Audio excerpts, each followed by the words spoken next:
Desperation has overtaken the United States. Trump is on his knees before the Arabs. The president is traveling to the heart of Islam, not to dictate orders, but to beg for $1 trillion in investments. $1 billion in exchange for nothing concrete, in exchange for political survival.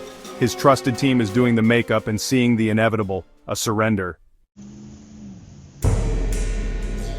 Saudi sources revealed that normalization with Israel has been completely discarded for now. Establishing ties has become especially toxic since the beginning of the war in Gaza, according to Gulf officials. Not even his envoy Steve Witkoff was able to change that resistance. Washington no longer imposes conditions, it begs. The game has changed. The Gulf no longer waits for Uncle Sam to give orders. The desperate visit of President Donald Trump to the Gulf is centered on securing $1 trillion in investments from Saudi Arabia, Qatar, and the UAE. This trip, focused on the U.S. Arab Investment Forum in Riyadh, seeks to revitalize the U.S. economy through deals in defense, artificial intelligence, and energy sectors. At a time when Washington's influence in the region is being challenged by new geopolitical dynamics, Trump's strategy faces significant obstacles. Under the leadership of Crown Prince Mohammed bin Salman, Saudi Arabia has shown reluctance to normalize relations with Israel. This reluctance stems from the ongoing offensive in Gaza and Israel's refusal to allow the creation of a Palestinian state. This stance has disconnected economic and security discussions between Riyadh and Washington from any progress in normalization with Tel Aviv. Furthermore, the region is facing persistent crises such as the Gaza conflict and tensions with Iran. Trump's visit does not include Israel, which has sparked speculation about possible tensions between the U.S. president and Israeli Prime Minister Benjamin Netanyahu. According to reports, Trump is seeking investments from Saudi Arabia for $1 trillion during his upcoming visit to the Gulf Kingdom, with an emphasis on energy resources. This follows reports indicating that normalization between Riyadh and Tel Aviv has been detached from discussions about economic and security matters with Washington. The trip will focus on securing major investments from the oil-rich Gulf states.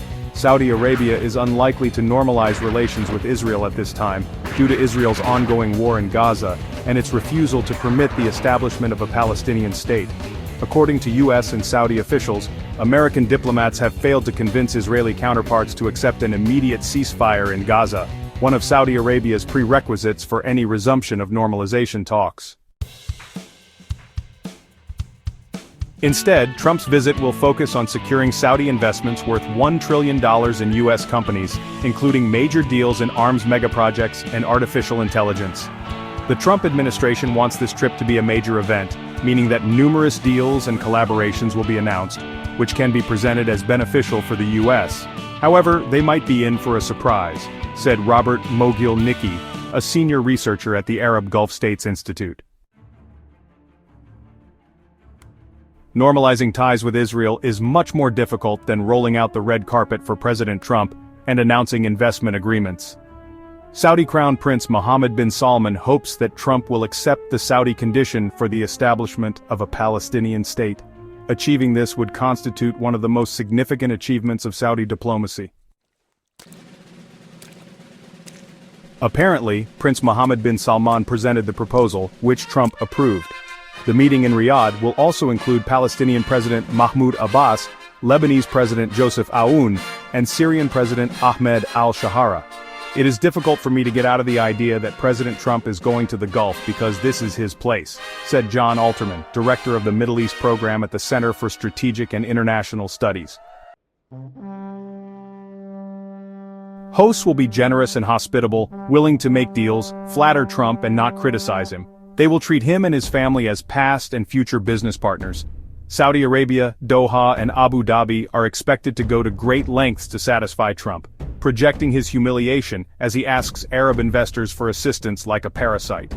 The rich Arab states will combine pomp and ceremony to receive the 78-year-old Trump and seal agreements in defense, aviation energy, and artificial intelligence.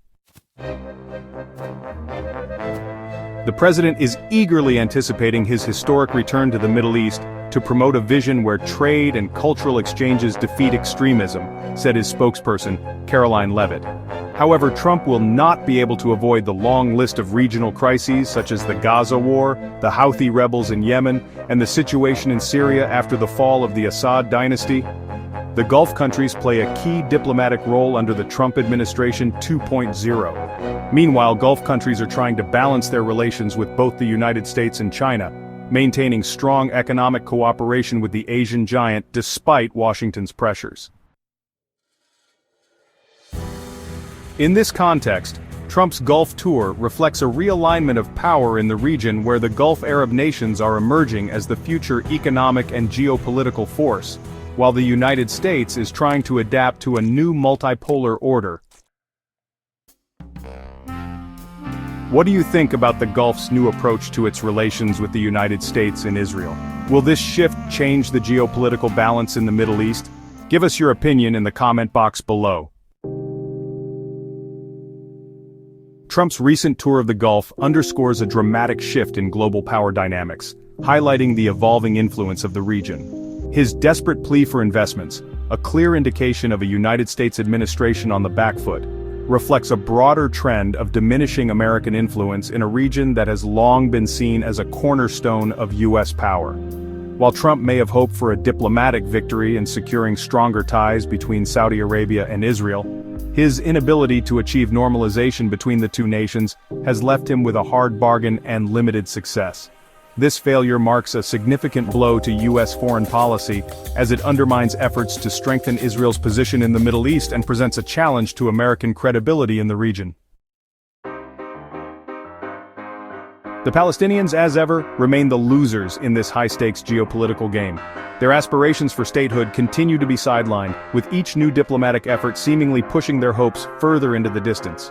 Meanwhile, the Gulf states, sensing a shift in regional power dynamics, are beginning to realign themselves with new global realities.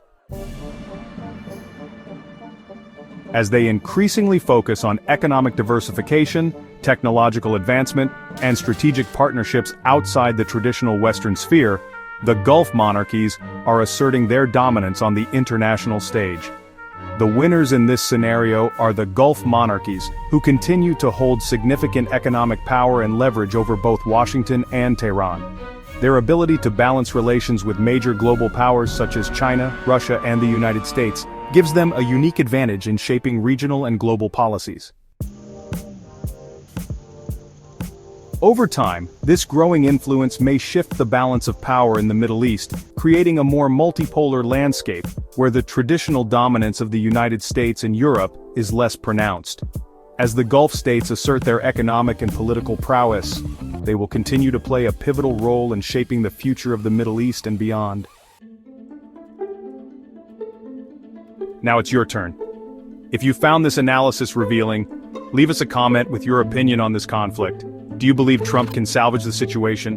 What do you think about the Gulf's growing independence from Washington? Subscribe if you haven't already, because we'll be following the evolution of this story minute by minute. Hit the bell icon so you don't miss the next video, where we'll analyze the broader implications of this realignment of power in the Middle East. And if you want to learn more about the Gulf's economic power shift, click on the video on screen. I promise, it will surprise you.